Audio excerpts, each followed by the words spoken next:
Hello students, today in your human resource management class I am taking theory Z of motivation. Theory Z of motivation, which is propounded by William Ockey. You should pronounce it as Ockey. Okay, he was born, this is a person you can see here, William Ockey. He is an American professor, okay, and an author in business management. He was born and raised in Honolulu, Hawaii. That is American place, okay, Hawaii. And what is the book? Just here you need what? William Ockey was born in 1943. From where? In America, okay. The exact place is Honolulu and Hawaii, okay.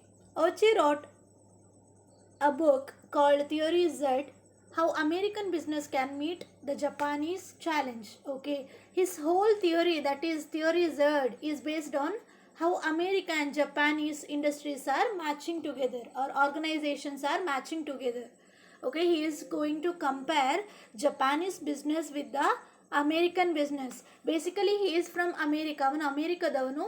ಅವನೇನು ಮಾಡ್ತಾನೆ, he is visit to the Japan.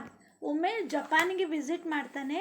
Because ಯಾಕೆ, ಅವನ ಕೆಲಸದ ವಿಷಯದಲ್ಲಿ ಅವನು ಒಮ್ಮೆ ಜಪಾನನ್ನು visit ಮಾಡಿದಾಗ he was just shocked because of the organisations. ಅಲ್ಲಿ ತುಂಬ ಬೆಳೆದ, ಅಂದರೆ ಡೆವಲಪ್ಡ್ ಇಂಡಸ್ಟ್ರೀಸ್ ಅಥವಾ ಆರ್ಗನೈಸೇಷನ್ಗಳಿತ್ತು. So he was very surprised, okay. What is the reason behind it? America ಆ ಟೈಮಲ್ಲಿ, ಅಂದರೆ ಇವನು ಈ ಏನು ಈ ಝೆಡ್ ಥಿಯರಿ ಝೆಡ್ಡನ್ನು ತರುವ ಹೊತ್ತಿಗೆ, ದಟ್ ಈಸ್ ಇನ್ 1980s, 1980 ನಂತರ ಬಂದ ಥಿಯರಿ ಇದು. ಅದಕ್ಕಿಂತ ಮುಂಚೆ ಅಮೇರಿಕಾ ಎನ್ನುವುದು ಡೆವಲಪ್ಡ್ ಕಂಟ್ರಿ, ಅಥವಾ ಅಲ್ಲಿ ದೊಡ್ಡ ದೊಡ್ಡ ಇಂಡಸ್ಟ್ರೀಸ್ ಅಥವಾ ಆರ್ಗನೈಸೇಷನ್ಸ್ ಇರಲಿಲ್ಲ. ಆವಾಗ ಯಾವುದು ವೆಲ್ ಇಕ್ವಿಪ್ಡ್ ಏನು ಕಂಟ್ರಿ ಅಂತ ನಾವು ಹೇಳ್ತೇವೆ, ಇಕ್ವಿಪ್ಡ್ ಕಂಟ್ರಿ ಅಂತ ನಾವೇನು ಹೇಳ್ತೇವೆ, ಅದು ಜಪಾನ್ ಆಗಿತ್ತು, ಓಕೆ. ಅಮೇರಿಕಾ ಆಗಿರಲಿಲ್ಲ. ಸೊ ಏನು ಜಪಾನೀಸ್ ಮತ್ತು ಅಮೇರಿಕನ್ ನಡುವೆ ಇರುವ ವ್ಯತ್ಯಾಸ ಅಂತ ಹಿ ಜಸ್ಟ್ ಸರ್ಚ್ಡ್, ಓಕೆ. ಆ ಸರ್ಚ್ ಮಾಡಿದ ಫಲವೇ ಏನು? Theory Z. ಥಿಯರಿ ಝೆಡ್ಡಲ್ಲಿ ಏನೆಲ್ಲ ಇದೆ? ಅಮೇರಿಕನ್ ಮತ್ತು ಜಪಾನೀಸ್ ಆರ್ಗನೈಸೇಷನ್ಗಳ ನಡುವಿನ ಡಿಫ್ರೆನ್ಸ್ ಏನು, ಅಲ್ಲಿಂದ ಅವನು ತಂದ ಫಿಲಾಸಫೀಸ್, ಅದನ್ನು ಹೇಗೆ ಅಮೇರಿಕಾದಲ್ಲಿ ಇಂಪ್ಲಿಮೆಂಟ್ ಮಾಡಿದ, that is the thing. Clear? Okay. According to William Ouchi, the secret to Japanese success is not technology. Japanese na success ಏನು, ಅದು ಟೆಕ್ನಾಲಜಿ ಅಲ್ಲ. Then what? But special way of managing people. ಅವ್ರು ಹೇಗೆ manage ಮಾಡ್ತಾರೆ ಪೀಪಲನ್ನು ನೋಡಿ, that is the thing. ಅದು ಅವರ ಸಕ್ಸಸ್ನ secret. How they are going to manage the business, that is the people. So you understood now what is the secret of Japanese? It is not the technology but the way of managing people, how they, that is the organizational managers or the top management, how they treat the lower management athava lower employees, how they treat the employees. This is the matter. This is a managing style that focuses on a strong company philosophy, a distinct corporate culture, long range staff development and consensus decision making. What ಏನು ಹೇಳ್ತಿದ್ದಾರೆ ಇಲ್ಲಿ?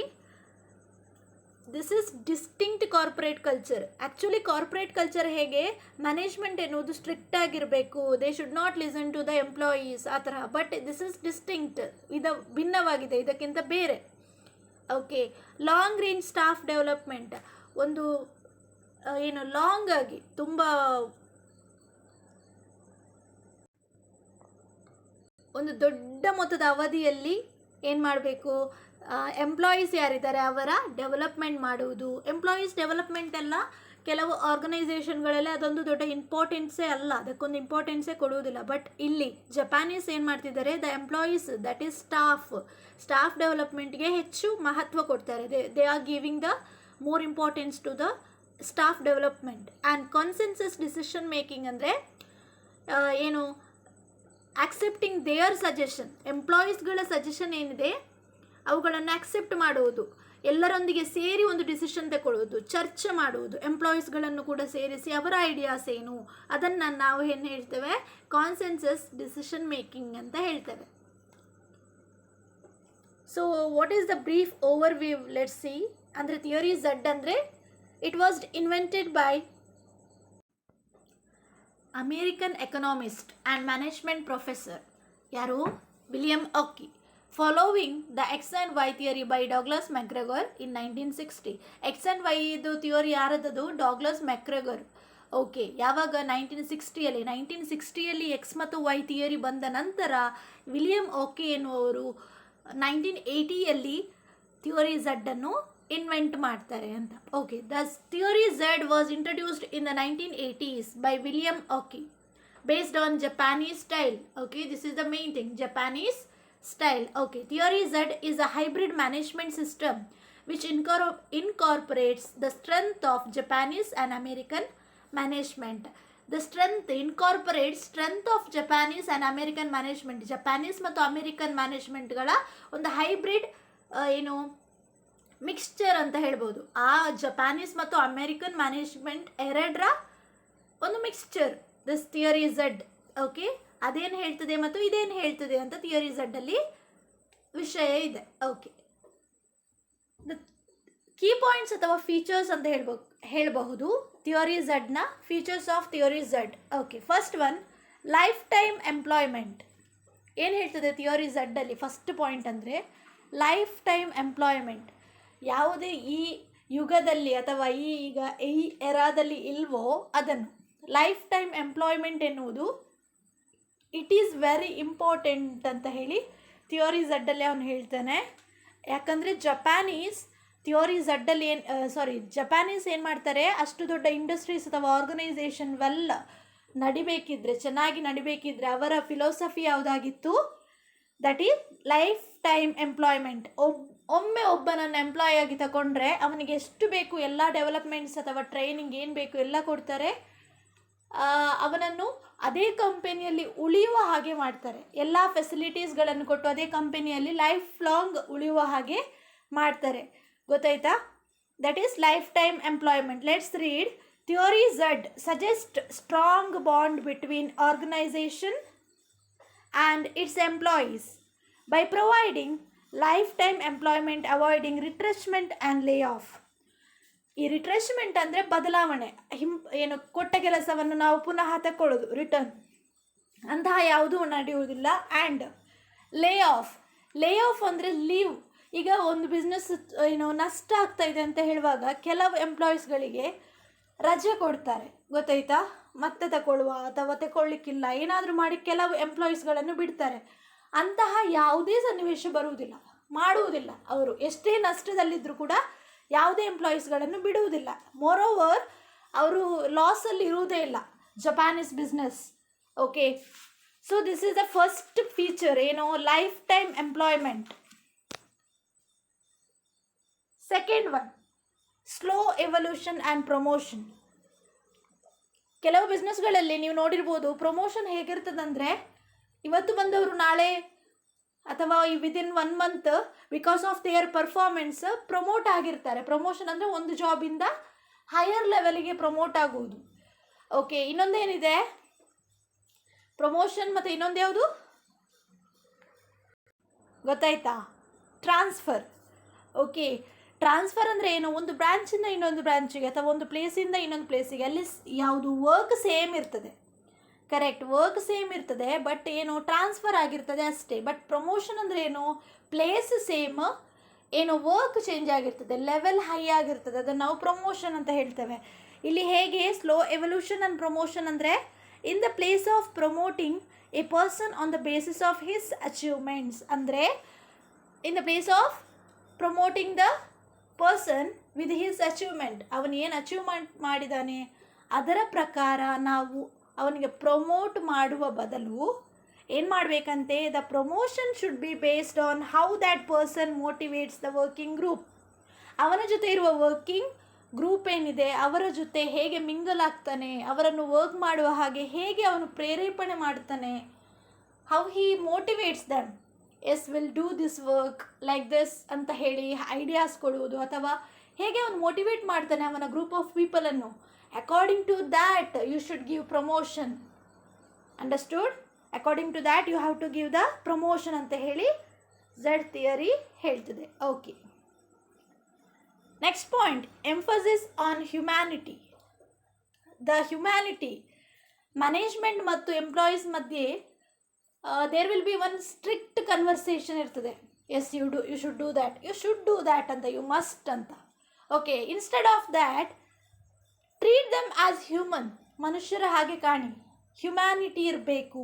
This is the thing, there should be humanity. You should see them as humans instead of machines. Understood? ಕೆಲವು ಆರ್ಗನೈಸೇಷನ್ಗಳಲ್ಲಿ employees, that is low level employees, are treated as machines. They are given plenty of works, ತುಂಬ ಕೆಲಸ ಕೊಡ್ತಾರೆ, and they have to meet that target. ಇಷ್ಟು production ಆಗಬೇಕು, ಅಥವಾ ಏನೇ work ಇರಲಿ ಆರ್ಗನೈಸೇಷನಲ್ಲಿ ಇಷ್ಟು ಆಗಬೇಕು ಅಂತ ಹೇಳ್ತಾರೆ, ಅಷ್ಟು ಕೂಡ ಆಗಿರಬೇಕು. That is the thing. They are treating the employees as machines, not as humans. But this theory says that there should be holistic concern for people. holistic concern ಅಂದರೆ ಒಂದು ಸೌಮ್ಯ ಸ್ವಭಾವ ಇರಬೇಕು, ಅಥವಾ ಒಂದು ಮಾನವೀಯತೆ ದೃಷ್ಟಿ ಇರಬೇಕು ಅಂತ. Manager should always treat employees with the humanity. You can see in the image, this is the person, employee, this is manager. How friendly they are, you can see. This is the thing. Next one, collective decision making. Collective decision making ಅಂದರೆ ಒಬ್ಬ ವ್ಯಕ್ತಿ ಅಂದರೆ manager ಮಾತ್ರ decision ತಗೊಳ್ಳೋದಲ್ಲ. You can see in this picture, they are sharing their ideas. Okay, this person also speaking, this person also, they all are sharing their thought of view. ಅವರ ಮನಸ್ಸಿನ ಭಾವನೆ ಅಥವಾ ಆ ಕ್ಷಣಕ್ಕೆ ಬಂದ ಐಡಿಯಾಗಳನ್ನು ಶೇರ್ ಮಾಡಿ ಟುಗೆದರ್ ದೇ ಆರ್. ಟುಗೆದರ್ ಎನ್ನುವ ವರ್ಡಿಗೆ ಕಲೆಕ್ಟಿವ್ ಡಿಸಿಷನ್ ಮೇಕಿಂಗ್ ಅಂತ. This theory emphasis on employee participation in decision making so as to feel them well being, recognition and motivation so on. ಯಾವಾಗ ನಾವು ಎಂಪ್ಲಾಯೀಸ್ಗಳನ್ನು ಡಿಸಿಷನ್ ಮೇಕಿಂಗಲ್ಲಿ ಇನ್ಕ್ಲೂಡ್ ಮಾಡ್ತೇವೆ, that time they will feel so motivated. So ಅವರಿಗೊಂದು ಎನ್ಕರೇಜ್ಮೆಂಟ್ ಸಿಕ್ಕಿದಾಗ ಆಗ್ತದೆ, ಒಂದು ಒಳ್ಳೆಯ ಅಭಿಪ್ರಾಯ ಬರ್ತದೆ ಮತ್ತು ಗುರುತಿಸಿದ ಹಾಗೆ ಆಗ್ತದೆ. So chances of staying in the company will be more. So you have to take the employees decisions also.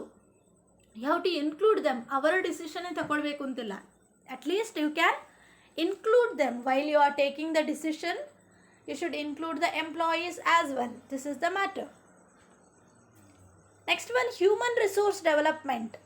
Any company, they should think about their human resource in the sense man, manusharu. Like machines, that is material, material, like two resources are there, correct? Human mattu machines. So here we are talking about human resource ಮನುಷ್ಯರ improvement ಹೇಗೆ ಮಾಡ್ತಾರೆ ಅಂತ. According to this theory, manager should develop new skills among the employees. Managers ಏನು ಮಾಡಬೇಕು, new ಸ್ಕಿಲ್ಸ್ಗಳನ್ನು ಅವರ ನಡುವೆ ತರಬೇಕು. They should train them. They have to give opportunity to improve themselves. ಗೊತ್ತಾಯ್ತಾ? ಲೀಡರ್ಶಿಪ್, ಒಂದೊಂದು ಟಾಸ್ಕ್ ಕೊಡುವುದು, ಗ್ರೂಪ್ ಡಿಸ್ಕಷನ್ ಮಾಡುವುದು, ಲೈಕ್ ಏನಾದರೂ ಒಂದು ಟಾಸ್ಕ್ ಕೊಟ್ಟು ಲೀಡರ್ಶಿಪ್ ಹೇಗೆ ಟ್ರೈನಿಂಗ್ ಕೊಡುವುದು, everything they have to teach them. That is the thing. They should improve there ability. Understood? Special skills, leadership etcetera. So ಈ ಜಪಾನೀಸಲ್ಲಿ ಏನು ಮಾಡ್ತಾರೆ, ದೇ ಆರ್ ಒಬ್ಬ ಎಂಪ್ಲಾಯಿಯನ್ನು ತಗೊಂಡ್ರೆ ಲೈಫ್ ಲಾಂಗ್ ಅವನೇ ಇರ್ತಾನೆ. ಅಂಡರ್ಸ್ಟುಡ್? ಥ್ರೂ ಔಟ್ ಅವನನ್ನು ಇಲ್ಲಿಂದ ಹೀಗೆ ಎತ್ತರಕ್ಕೆ ಬೆಳೆಸಿಬಿಡ್ತಾರೆ. Understood? Improvement of the human resource, that is called HRD. Next one, informal control. Informal control ಅಂದರೆ, ಫಾರ್ಮಲ್ ಕಂಟ್ರೋಲ್ ಅಂದರೆ ಏನು? ಒಬ್ಬ ಮ್ಯಾನೇಜರ್ ಇರ್ತಾನೆ, ಅವನು ಕರೆಕ್ಟಾಗಿ ಇವನ ನೆಕ್ಸ್ಟ್ ಇವನ್ ಅಂದರೆ ಒಂದು ಅಂಡರಲ್ಲಿ ಅಥಾರಿಟಿ ಅಥವಾ ರೆಸ್ಪಾನ್ಸಿಬಿಲಿಟಿ ಫ್ಲೋ ಆಗಿರ್ತದೆ ಅಲ್ವಾ? ಅದನ್ನು ನಾವು ಫಾರ್ಮಲ್ ಅಂತ ಹೇಳ್ತೇವೆ. ಇನ್ಫಾರ್ಮಲ್ ಅಂದರೆ ಹೇಗೆ? ಥ್ರೂ ಫ್ರೆಂಡ್ಸ್, ಸೋಷಿಯಲ್ ನೆಟ್ವರ್ಕನ್ನು ನಾವು ಇನ್ಫಾರ್ಮಲ್ ಕಂಟ್ರೋಲ್ ಅಂತ ಹೇಳ್ತೇವೆ. ಗೊತ್ತಾಯ್ತಾ? So theory Z recommends that managers should pay more attention to informal control procedures. ಫ್ರೆಂಡ್ಲಿಯಾಗಿ ಕಂಟ್ರೋಲ್ ಮಾಡಿ. You also take see here guys give your suggestion ಅಂತ ಮ್ಯಾನೇಜರ್ ಹೇಳೋದು. So this is called a friendly relationship. That is informal control. You should maintain a friendly relationship with your employees rather than formal one. So let's move on to the next topic, that is advantages of Z theory. What are the advantages? First one, increased productivity. ಗೊತ್ತಾಯ್ತಲ್ವಾ? Increased productivity ಅಂದರೆ ಏನು? ಫಲಿತಾಂಶ ಏನಿದೆ, ಯಾವುದನ್ನು ನೀವು product ಮಾಡ್ತೀರಿ, ಸೇಲ್ಸಾ ಅಥವಾ ಪ್ರೊಡಕ್ಷನಾ, ಏನು ಮಾಡ್ತಿದ್ದೀರಿ ಅದರಲ್ಲಿ ಹೆಚ್ಚಳ ಕಾಣಬಹುದು ಅಂತ. ವರ್ಕ್, ಈಗ ಒಂದು ಎಂಪ್ಲಾಯೀಸ್ ವರ್ಕ್ ಮಾಡ್ತಿದ್ದಾರೆ ಅಂದರೆ whatever you do there will be increase in it, ಹೆಚ್ಚಳ ಆಗ್ತದೆ ಬಿಕಾಸ್ ಆಫ್ ದಿಸ್ ಮಚ್. ನಾವು ಕೀ ಪಾಯಿಂಟ್ಸ್ ಏನೆಲ್ಲ ಹೇಳಿದ್ದೇವೆ ಇದೆಲ್ಲ ಅಳವಡಿಸಿಕೊಂಡಾಗ ಏನಾಗ್ತದೆ ಅಲ್ಲಿ increased productivity. The Japanese theory focus on the empowerment of employees through training and other motivational avenues, and this leads to increased productivity of the employee. Japanese ಇಂಡಸ್ಟ್ರಿಗಳು ಅಥವಾ ಆರ್ಗನೈಸೇಷನ್ಗಳು ಏನು ಮಾಡ್ತವೆ, ಎಂಪ್ಲಾಯೀಸ್ಗಳ ಟ್ರೈನಿಂಗ್ ಮತ್ತು ಡೆವಲಪ್ಮೆಂಟಿಗೆ ಹೆಚ್ಚು ಮಹತ್ವ ಕೊಡ್ತದೆ. ಆ ಟೈಮಲ್ಲಿ ಏನಾಗ್ತದೆ, it increases the productivity. Okay. Second one, loyalty. Loyalty ಅಂದರೆ ನಿಷ್ಠಾವಂತಿಕೆ ಅಂತ ಹೇಳ್ತೇವೆ. The theory promotes loyalty among the employees. It focuses on providing job security. Loyalty among the employees. It focuses on providing job security to the employee, who in turn become loyal to the company. See here, this point says that you are giving one good employment to your employer, then you are friendly with him, and again you have given him job security. Job security ಅಂದರೆ ಗೊತ್ತಲ್ವಾ? Yes, you are secure in this job, we are not going to get back. ಅಂದರೆ the organisation is not going to leave that person, that is job security. After this ಇಷ್ಟೆಲ್ಲ ಕೊಟ್ಟಾಗ what the in return, ಅವನಿಗೆ return ಆಗಿ ಏನು ಸಿಗ್ತದೆ ಆರ್ಗನೈಸೇಷನಿಗೆ? Loyal. He will be loyal ಆಗಿರ್ತಾನೆ ಅವನು ಕಂಪನಿಗೆ, ಅಲ್ವಾ? Third one, employee satisfaction. Correct, ಇಲ್ಲಿ ಲಾಯಲ್ ಅಂತ ಹೇಳಿದೆ ಅಲ್ವಾ? ಅದೇ ತರಹ employee satisfaction. The main goal is to ensure the employees are satisfied to work in the company. Actually this is the main goal in the Japanese organisation. ಏನು, workers satisfy ಆಗಿ work ಮಾಡಬೇಕು. ಒಂದು ಕಂಪನಿಯಲ್ಲಿ ಅವರು ವರ್ಕ್ ಮಾಡ್ತಿದ್ದಾರೆ ಅಂತ ಹೇಳಿದರೆ they should be happy there, they should be satisfied there. So because of this theory there will be employee satisfaction because the organization is giving much importance to the employees. Understood? So they are improving their creativity within the company. When they are working only, they are developing them. So there will be employee satisfaction. Promotes trust and openness. Trust and openness ಗೆ ಇದೇ point ಆಗ್ತದೆ. when you are treating your employees in a good manner, ಯಾವಾಗ ನೀವು ಎಂಪ್ಲಾಯೀಸ್ಗಳನ್ನು good ಮ್ಯಾನರಲ್ಲಿ, ಒಳ್ಳೆಯ ರೀತಿಯಲ್ಲಿ ಅವರೊಂದಿಗೆ behave ಮಾಡ್ತೀರಿ, friendly ಆಗಿರ್ತೀರಿ, ಆವಾಗ ಯಾವುದೇ ಒಬ್ಬ ಎಂಪ್ಲಾಯಿ ಆಗಿರಲಿ ಯಾವುದನ್ನು ಮುಚ್ಚಿಡುವುದಿಲ್ಲ. ಏನೇ ಪ್ರಾಬ್ಲಮ್ ಆಗಿರಲಿ ಅಥವಾ ಎನಿ ಗುಡ್ ನ್ಯೂಸ್ ಅಥವಾ ಯಾವುದಾದ್ರೂ better idea or else any problem is going to happen in the company, ಯಾವುದಾದ್ರೂ there will be openness, open ಆಗಿ ಹೇಳಿಬಿಡ್ತಾನೆ ಮ್ಯಾನೇಜರಲ್ಲಿ. ಆ್ಯಂಡ್ ಟ್ರಸ್ಟ್ ಕೂಡ ಇರ್ತದೆ ಮ್ಯಾನೇಜರಲ್ಲಿ ಆಗಿರ್ಬೋದು, ಉಳಿದ ಯಾವುದೇ ಕಲೀಗ್ಸ್ ಆಗಿರ್ಬೋದು, ಎಂಪ್ಲಾಯೀಸ್ ಆಗಿರ್ಬೋದು, ಅವರೊಟ್ಟಿಗೆ ಏನಿರ್ತದೆ, ಟ್ರಸ್ಟ್ ಇರ್ತದೆ. See here, theory Z focuses on ensuring there is trust among the employees, managers and other groups. Trust in the organisation ensure there is openness and integrity among all individuals in the company. This one no need, okay? So here, trust in the organization ensures there is openness and integrity among all individuals in the company. Okay, integrity among all individuals, openness among all the employees, ಎಲ್ಲ ಎಂಪ್ಲಾಯೀಸ್ಗಳ ಒಳಗೆ ಅಥವಾ ಅವರೊಂದಿಗೆ, among them there will be openness and trust. Fifth one, strong bond between employees and organisation. You clear this point? ಇದು ತುಂಬ easy ಇದೆ ಅಲ್ವಾ? There will be strong bond. ಯಾವಾಗ ನೀವು ಸ್ಟ್ರಿಕ್ಟ್ ಆಗಿರ್ತೀರಿ, ಅಲ್ಲಿ ಯಾವುದೇ ಒಂದು ಏನು ಫೀಲಿಂಗ್ಸ್ ಹೇಳಲಿಕ್ಕೆ ಅಥವಾ ಯಾವುದೇ ಒಂದು ಎಕ್ಸ್ಪ್ರೆಸ್ ಮಾಡಲಿಕ್ಕೆ ಯಾವುದೇ ಒಂದು ಏನಿರುವುದಿಲ್ಲ, ಅವಕಾಶ ಇರುವುದಿಲ್ಲ. But when you are friendly, you are informal, and you are listening to your employees and you are asking their suggestion, in that case there will be, what happens, there will be strong bond between employees and the organization. Provision of a conducive working environment and participation in management promotes a sense of pride and belonging within the organization, and this result to a strong bond between employees and organizations. Okay, ಈ ತರಹದ conducive working environment ಅಂದರೆ strict ಅಲ್ಲದ working condition ಏನು ಮಾಡ್ತಿದೆ, ವರ್ಕರ್ಸ್ಗಳು decision making ಆಗಿರ್ಬೋದು ಅಥವಾ ಯಾವುದೇ ಒಂದು ಲೀಡರ್ಶಿಪ್ಪಲ್ಲಿ ಅವ್ರು ಏನು ಮಾಡ್ತಾರೆ, ಪಾರ್ಟಿಸಿಪೇಟ್ ಮಾಡ್ತಾರೆ. When they are participating there will be one sense of pride, ಒಂದು ಹೆಮ್ಮೆ ಇರ್ತದೆ ಅವರಲ್ಲಿ. ಪ್ರೈಡ್ ಅಂದರೆ ಅದು, ಓಕೆ, ಹೆಮ್ಮೆ ಬರ್ತದೆ. ಏನಂತ ಹೇಳಿ, yes I am belonging to this organization, I have to do something, and there will be a proud moment for me, like that. This is called, there will be one strong bond between employees as well as organization. Sixth one, employee involvement. Employee involvement, see, employee involvement andre in every situation, okay, that employees as well as the management, they are friendly, they are asking each other, they are sharing their ideas. Okay, they are not like what in the strict organization, they are in what informal organization, they are very friendly, okay, while in their relation.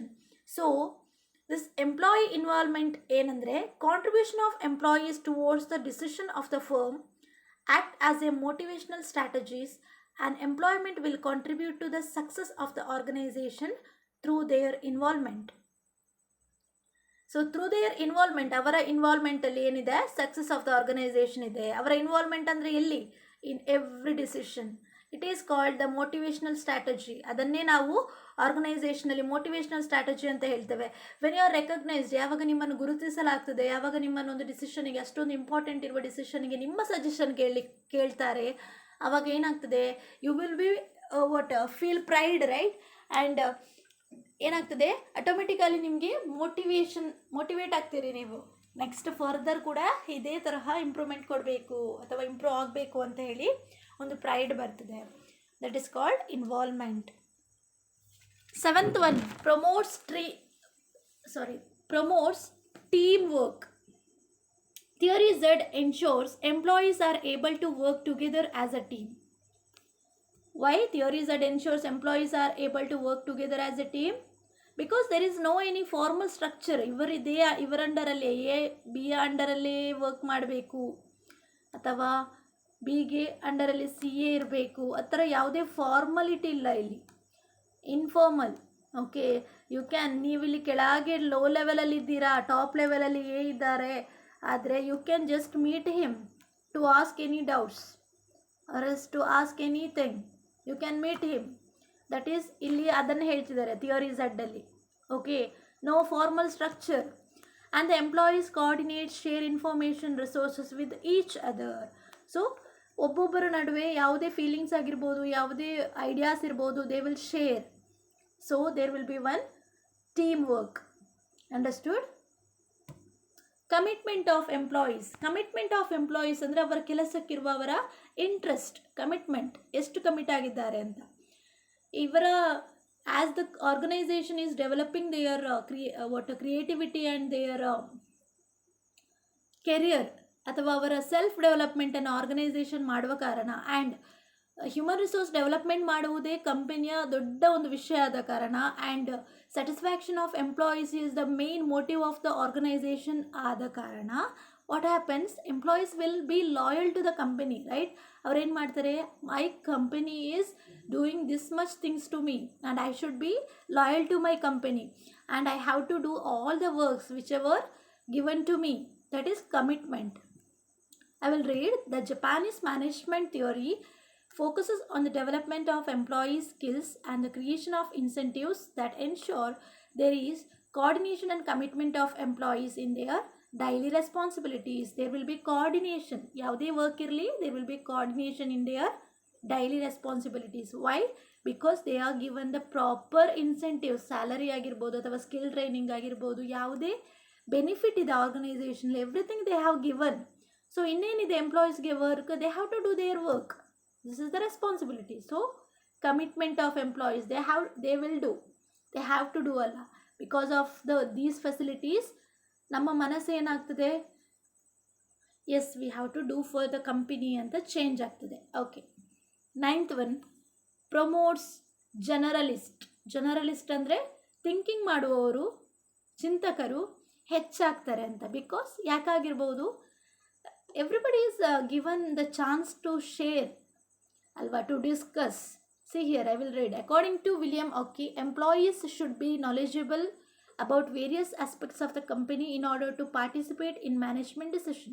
The management should also have confidence in them. When ನೀವು ಯಾವಾಗ ಒಂದು decision ತಗೊಳ್ಳಿಕ್ಕೆ ಅಥವಾ ಒಂದು ಏನು meeting ಯಾವುದ್ರಲ್ಲಾದ್ರೂ ಒಂದು participate ಮಾಡ್ತೀರಿ ಅಂತ ಹೇಳುವಾಗ, ಯು ವಿಲ್ ಬಿ ಪ್ರಿಪೇರ್ಡ್. ಅಲ್ಲಿ ನೀವು ಪ್ರಿಪೇರ್ ಆಗಿ ಬಂದಿರ್ತೀರಿ. ಅದೇ ತರಹ ಒಂದು ಆರ್ಗನೈಸೇಷನಲ್ಲಿ ಎಂಪ್ಲಾಯೀಸ್ಗಳನ್ನು ಕೂಡ ಸಜೆಷನ್ ಕೇಳ್ತಾರಂತ ಹೇಳುವಾಗ, ಏನು ನ್ಯೂಸ್ ಆಗಿರ್ಬೋದು, ಪೇಪರ್ಸ್ ಓದೋದಾಗಿರ್ಬೋದು, ಕರೆಂಟ್ ಸಿನಾರಿಯೋಗಳ ಬಗ್ಗೆ ನಾಲೆಜ್ ಆಗಿರ್ಬೋದು, ಎಲ್ಲವನ್ನು ಕೂಡ ಎಂಪ್ಲಾಯೀಸ್ ಪಡೆದುಕೊಂಡು ಬರ್ತಾರೆ. ಟು ಏನು ಕೇಳಿದಾಗ ಆನ್ಸರ್ ಮಾಡಬೇಕಲ್ವಾ, ಅಥವಾ ಇಫ್ ಎನಿ ಸಜೆಷನ್ ಅಂತ ಕೇಳಿದಾಗ you have to answer. When you can answer, when you know that, then only you can answer. So it promotes generalist, ಚಿಂತಕರನ್ನು ಹೆಚ್ಚು ಮಾಡ್ತಿದೆ ಅಂತ. 10th one, last advantage, control system. This management style ensures there is an informal organizational structure which are aimed at boosting mutual trust among different groups of people in the organization.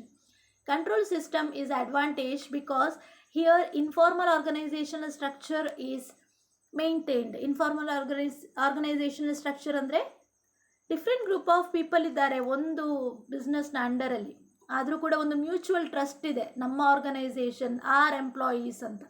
That is called mutual trust. Okay, let's move on to the limitations of this theory. What are the limitations? First one, participative management not welcomed. That is, as usual, till now we have ನಾವೇನು ಹೇಳಿದ್ದೇವೆ, advantages. Yes, it is very good ಅಂತ ಹೇಳ್ತಿದ್ದೇವೆ. Till from here what we are going to say, it is very bad ಅಂತ ಹೇಳ್ತಿದ್ದೇವೆ. That is the difference. Let's see. Participative management not welcomed ಅಂದರೆ ಒಂದು ಮ್ಯಾನೇಜ್ಮೆಂಟಲ್ಲಿ ಎಂಪ್ಲಾಯೀಸ್ಗಳು ಕೂಡ ಬಂದು participate ಮಾಡುವಂತಹ ಒಂದು ಸನ್ನಿವೇಶ ಅಥವಾ ಒಂದು ಸಿನಾರಿಯೋವನ್ನು ಯಾರು ಕೂಡ ಸ್ವೀಕರಿಸುವುದಿಲ್ಲ. It is not welcomed. Managers do not fully support employee participation in decision making because of fear of unknown. Because of fear of unknown ಅಂದರೆ ಅವರಿಗೆ ಗೊತ್ತಿಲ್ಲ, they are not that much knowledgeable like manager. So managers ಏನು ಮಾಡ್ತಾರೆ, ಅವರು ಬಿಡುವುದಿಲ್ಲ ಎಂಪ್ಲಾಯೀಸ್ಗಳನ್ನು ಬಂದು ಇವರ decision ಟೇಕಿಂಗಲ್ಲಿ ಅಥವಾ ಯಾವುದೇ ವರ್ಕಲ್ಲಿ ಅವರು ಇನ್ವಾಲ್ವ್ ಆಗುವುದನ್ನು ಇವರು ಬಯಸುವುದಿಲ್ಲ. This is the first disadvantage. Second one, reluctant to initiate. Reluctant ಅಂದರೆ ಒಂದು ಹಿಂಜರಿಕೆ ಇರಬಹುದು ಅಂತ, ಹೆದರಿಕೆ. ಈಗ ಒಬ್ಬ ಎಂಪ್ಲಾಯಿಯನ್ನು ನೀವು ಕರೆದು ಏನು ಟಾಪ್ ಲೆವೆಲ್ನ ಮ್ಯಾನೇಜರ್ನವರೊಟ್ಟಿಗೆ ಕುಳಿತುಕೊಂಡು ಒಂದು ಡಿಸಿಷನ್ ತಗೊಳ್ಬೇಕು ಅಥವಾ ಸಜೆಷನ್ ಮಾಡಬೇಕು, ನಿಮ್ಮ ಐಡಿಯಾ ಏನಿದೆ ಹೇಳಿ ಅಂತ ಹೇಳುವಾಗ ಅವರಿಗೆ ಭಯ ಆಗುವುದಿಲ್ವಾ? Because they are employees, they are not managers. Understood? Thinking level different ಇರ್ತದೆ. So employees may be reluctant, ಅವರು ಏನಾಗ್ತಾರೆ, ಹಿಂದೆ ಉಳಿಬೋದು ಭಯದಲ್ಲಿ, ಅಥವಾ ಏನಾದರೂ ಅವರಿಗೆ ಹೊಳೆದಿದ್ರೂ ಕೂಡ because of the fear of ಏನಾದರೂ ನಾನು ತಪ್ಪು ಹೇಳ್ತೇನೋ ಅಂತ ಹೇಳುವ ಒಂದು ಹಿಂಜರಿಕೆಯಿಂದ ಏನಾಗ್ತದೆ, ಅವ್ರು ಹೇಳದೇ ಕೂಡ ಉಳಿಬೋದು. So this is also criticised. ಏನು, direct entry to the management, to the decision making, this is also criticised. ಇದನ್ನು ಕೂಡ ಡಿಸಡ್ವಾಂಟೇಜ್ ಅಂತ ಹೇಳ್ಬೋದು. Third one, employee retention. Employee retention ಹೇಳಿದ್ರಲ್ವಾ, ಏನು ಫಸ್ಟ್ ಪಾಯಿಂಟ್ ಹೇಳಿದೆ ನೋಡಿ ನಾನು, ಯಾವುದು, ಫುಲ್ ಲೈಫ್ ಟೈಮ್ ಎಂಪ್ಲಾಯ್ಮೆಂಟ್ ಅಂತ ಹೇಳಿದೆ, ಲೈಫ್ ಟೈಮ್ ಎಂಪ್ಲಾಯ್ಮೆಂಟ್. ಆ ಲೈಫ್ ಟೈಮ್ ಎಂಪ್ಲಾಯ್ಮೆಂಟನ್ನು ನೀವು ಕೇಳಿದ್ರಲ್ವಾ, ಇಸ್ ಇಟ್ ಪಾಸಿಬಲ್? ಯಾವುದೇ ಒಬ್ಬ ಎಂಪ್ಲಾಯಿ ಲೈಫ್ ಟೈಮಲ್ಲಿ ಒಂದೇ ಆರ್ಗನೈಸೇಷನಲ್ಲಿ ನಿಲ್ಲಲಿಕ್ಕೆ ಸಾಧ್ಯವಾ? ನೋ, ಇಟ್ಸ್ ಇಂಪಾಸಿಬಲ್, ಅದು ಸಾಧ್ಯವೇ ಇಲ್ಲ. ಓಕೆ, ಯಾವುದಾದ್ರೂ ಒಬ್ಬ ವ್ಯಕ್ತಿ ಒಂದು ಬಿಸ್ನೆಸ್ಸಿಂದ ಇನ್ನೊಂದು ಬಿಸ್ನೆಸ್ಸಿಗೆ ಯಾವುದಾದ್ರೂ ಒಂದು ರೀಸನಿಗಾಗಿ ಅಥವಾ ಯಾವುದಾದ್ರೊಂದು ಏನು ಅವನ ಪರಿಸ್ಥಿತಿಗಾಗಿ ಚೇಂಜ್ ಮಾಡ್ತಾರೆ. ಫ್ರಮ್ ದ ಫಸ್ಟ್ ಜಾಬಿಂದ ಟಿಲ್ ಹಿಸ್ ಲೈಫ್ ಎಂಡ್ಸ್, ಅಲ್ಲಿ ತನಕ ಯಾರೂ ಕೂಡ ಒಂದೇ ವರ್ಕಲ್ಲಿ ಇರುವುದೇ ಇಲ್ಲ. So this is not true. So this is also criticised. It is difficult to retain highly ambitious employees in the company. Highly ambitious employees ಅಂದರೆ ಸ್ವಲ್ಪ ಕಡಿಮೆ ಇಂಟ್ರೆಸ್ಟೆಡ್ ಅಥವಾ ಕಡಿಮೆ ಕೆಲಸ ಮಾಡುವ ವರ್ಕರ್ಸ್ ಬೇಕಾದರೆ ಉಳಿಬೋದು, ನಮಗೆ ಬೇರೆಲ್ಲಿ ಕೆಲಸ ಸಿಗ್ತದೆ ಅಂತ ಆ ಒಂದು ಮೆಂಟಾಲಿಟಿಯಲ್ಲಿ ಉಳಿಬೋದು. ಬಟ್ ದ ಆಂಬಿಷಿಯಸ್ ಪರ್ಸನ್ಸ್ ಯಾರಿದ್ದಾರೆ ನೋಡಿ, intelligence, okay, they will think that I have other chance, ನನಗೆ ಇದಕ್ಕಿಂತ ಒಳ್ಳೆ ಸ್ಯಾಲರಿಯ, ಒಳ್ಳೆ ಏನು ಸ್ಟ್ಯಾಂಡರ್ಡ್ನ ಒಳ್ಳೆ ಜಾಬ್ ಸಿಗುವಾಗ ನಾನು ಯಾಕೆ ಇಲ್ಲಿ ನಿಲ್ಲಬೇಕು, I can move, right? So there will be chances of labour turn over.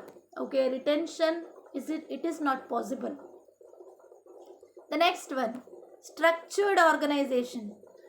ಆಗ ನಾವು ಹೇಳಿದೆವು ಇನ್ಫಾರ್ಮಲ್ ಆರ್ಗನೈಸೇಷನಲ್ಲಿ ನಡೀತದೆ ಥಿಯರೀಸ್ ಅಂತ, ಯಾವುದೇ ಏನು ಫ್ರೆಂಡ್ಶಿಪ್ಪಲ್ಲಿ ಅಥವಾ ಫ್ರೆಂಡ್ಲಿ ನೇಚರಲ್ಲಿ ನಡೀತದೆ. ಬಟ್ ಇಲ್ಲಿ ಏನು ಹೇಳಿದೆ, ಡಿಸಡ್ವಾಂಟೇಜ್ ಅಂದರೆ ಆ ಥಿಯರಿ ಸರಿ ಇಲ್ಲ, ಇಷ್ಟು ಮಿಸ್ಟೇಕ್ ಇದೆ ಅಂತ ಹೇಳುವುದು. ಓಕೆ, ಸೊ ಇಲ್ಲೇನು ಹೇಳ್ತದೆ, according to Ouchi, that is Oki, an organization should not be structured and this may be lead to a lot of problems.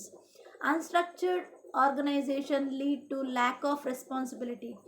Okay, ತುಂಬ ಸ್ಟ್ರಕ್ಚರ್ಡ್ ಆಗಿ ಕೂಡ ಇರಬಾರ್ದು, ಹಾಗೂ ತುಂಬ ಲೂಸ್ ಕೂಡ ಬಿಡಬಾರ್ದು. ಒಂದು ಹಕ್ಕಿಯನ್ನು ಕೈಯಲ್ಲಿ ಹಿಡಿದಾಗ, ಮುಷ್ಟಿಯಲ್ಲಿ ಹಿಡಿದಾಗ, ಗಟ್ಟಿ ಮುಷ್ಟಿಯಲ್ಲಿ ಹಿಡಿದಾಗ ಏನಾಗ್ತದೆ, ಹಕ್ಕಿ ಸತ್ತೋಗ್ತದೆ, ಸರಿಯಾ?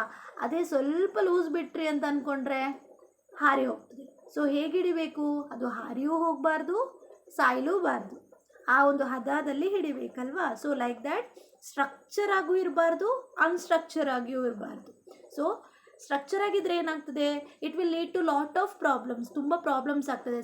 ಸ್ಟ್ರಿಕ್ಟ್ ಅಂತೇಳಿ ಎಂಪ್ಲಾಯೀಸ್ಗಳೆಲ್ಲ ಬಿಟ್ಟು ಹೋಗ್ಬೋದು.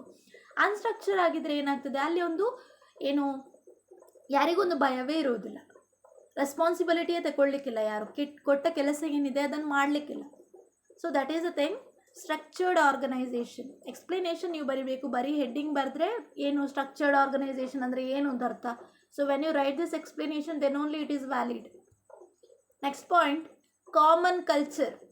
ಸೇ ಇಲ್ಲಿ ಒಂದು ಕಾಮನ್ ಕಲ್ಚರಿನ ಒಂದು ವಿಷಯವಂತೂ ಎಲ್ಲಿದೆ, say here, mutual trust among different group of people in the organisation. Japanese ಆಗಿರಲಿ, ಇಂಡಿಯನ್ಸ್ ಆಗಿರಲಿ, ಯಾರೇ ಆಗಿರಲಿ, ಕಾಮನ್ ಕಲ್ಚರ್ ಒಂದೇ ತರಹ ಪ್ರತಿಯೊಬ್ಬ ವ್ಯಕ್ತಿ ಒಂದೇ ತರಹ ಇರುವುದಿಲ್ಲ. ಅವರವರ ಫೀಲಿಂಗ್ಸ್ ಆಗಿರ್ಬೋದು, ಅವರ ಲೈಫ್ ಸ್ಟೈಲ್ ಆಗಿರ್ಬೋದು, ಎವ್ರಿಥಿಂಗ್ ಈಸ್ ಡಿಫ್ರೆಂಟ್. ಸೊ ಎಲ್ಲರೂ ಒಂದೇ ತರಹ ಅಂತ ಒಂದೇ ತಕ್ಕಡಿಯೆಲ್ಲ ಹಾಕಿ ತುಗ್ಲಿಕ್ಕೆ ಆಗುವುದಿಲ್ಲ. It is difficult to come up with the common culture supported by all employees. Each employee comes from a different culture and having a general culture for all is difficult. Okay, reduced performance. If there are no more rewards for a job well done, this result in a decrease in performance and some conflicts. Okay, ಏನು reward ಕೊಡಬೇಕು ಅಂತ ಹೇಳಿದ್ದೆ ನಾನು, reward ಕೊಡ್ತಾರೆ, recognition ಮಾಡ್ತಾರೆ ಅಂತ. Okay, ಎಷ್ಟು ಸಮಯ ತನಕ ನೀವು ರೆಕಗ್ನಿಷನ್ ಮಾಡ್ತಾ ಇರ್ಬೋದು ಒಂದು ಎಂಪ್ಲಾಯಿಯನ್ನು. ಓಕೆ, ಫೈನಲಿ ಒಂದು ಪೀಕಲ್ಲಿ ರೀಚ್ ಆದ ನಂತರ ನೀವು ರೆಕಗ್ನಿಷನ್ ಮಾಡ್ತಾ ಇಲ್ಲ ಅಂತ ಅಂದ್ಕೊಳ್ಳಿ, there will be chances of reduced performance. ಅದೇ ವ್ಯಕ್ತಿ ಎಲ್ಲಿ ಪೀಕಲ್ಲಿದ್ನೋ ಅವನೇನು ಮಾಡ್ತಾನೆ, ಡೈರೆಕ್ಟ್ ಕೆಳಗಿಳಿತಾನೆ. Because no need of this performance. ಯಾವುದೇ ಪರ್ಫಾರ್ಮೆನ್ಸ್ ಮಾಡಿ ಯಾವುದೇ ಪ್ರಯೋಜನವಿಲ್ಲ, because we are not getting any reward. So reward ಕೊಡ್ತಾ ಇರಬೇಕಾಗ್ತದೆ. ಯಾವುದೇ ಒಂದು ಕಂಪನಿಯಲ್ಲಿ ಎಷ್ಟೋ ಎಂಪ್ಲಾಯೀಸ್ ಇರುವಾಗ ರಿವಾರ್ಡ್ಸ್ ಕೊಡ್ತಾ ಇದ್ದರೆ ಕಂಪನೀಸ್ ಹೇಗೆ ಕಂಟಿನ್ಯೂ ಆಗ್ತದೆ, ಆರ್ಗನೈಸೇಷನ್ಸ್ ಹೇಗೆ ಪ್ರಾಫಿಟಲ್ಲೇ ಹೋಗ್ತದೆ. So it is disadvantage. Seventh one, not applicable to different cultures.